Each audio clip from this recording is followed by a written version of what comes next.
Today, we're going to pull back the curtain on the mind's hidden blueprints. We're going to look at the psychological patterns that explain something a lot of people experience, why being smart or capable doesn't get rid of life's struggles. It just kind of changes what they look like.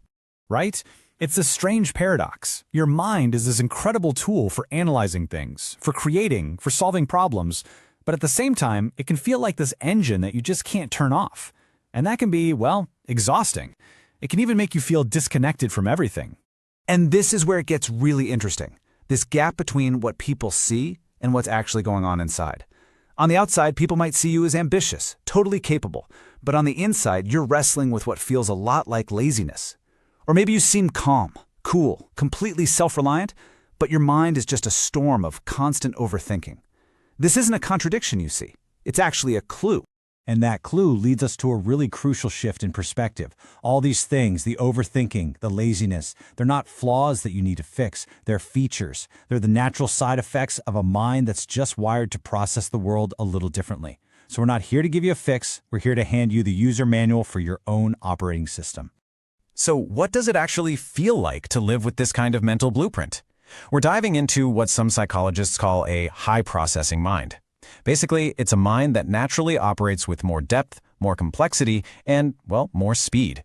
Let's really get into that internal experience. First things first, you have to understand that a high-processing mind is basically built for constant activity. Your thoughts are always churning, even when you're supposed to be relaxing.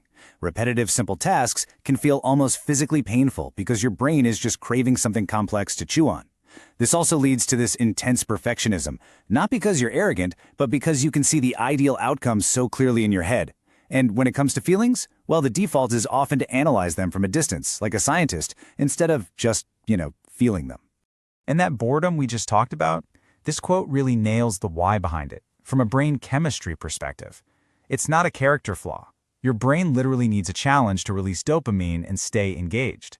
When a task is too easy, that chemical reward system just shuts down and your motivation tanks. So what society often slaps a label of laziness on, it can just be a brain that's starved of the right kind of stimulation. This brings us to its close cousin, procrastination. It's almost never about being lazy. It's more like your mind is running an unconscious cost-benefit analysis. It's either resisting doing something it sees as inefficient, or it's holding back because it's afraid of a less than perfect result. So the delay isn't a failure of willpower, it's actually a protective mechanism. It's rooted in caring, a lot, about doing things efficiently and doing them well. Okay, so that covers the internal experience. Now let's look at how this mental blueprint actually translates into action and shapes how you deal with the world around you. So how does this whole thing play out in the real world? Well, it usually starts with internal validation. Your confidence just doesn't depend on how many likes you get or what other people think.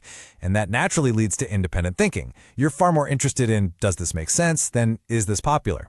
From there, you start to question authority, to question the rules, not because you're trying to be a rebel, but because you genuinely need to understand the logic behind them. And the end result of all that?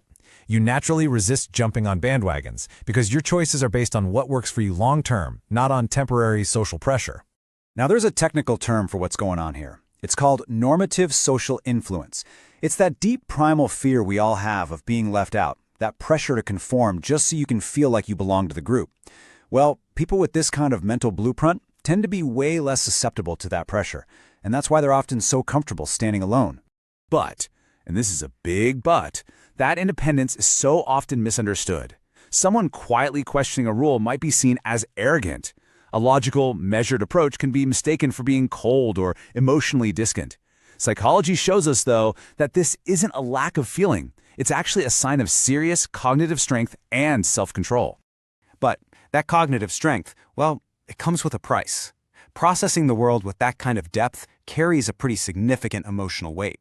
And that's what we're going to explore next. It all starts here. Your brain is just wired to see connections and patterns that other people completely miss. And because you see those patterns, it leads to this constant, automatic scanning for future risks and all the potential consequences of any action. The result of all that? A mind that's vulnerable to chronic stress, and even to that deep, heavy existential anxiety.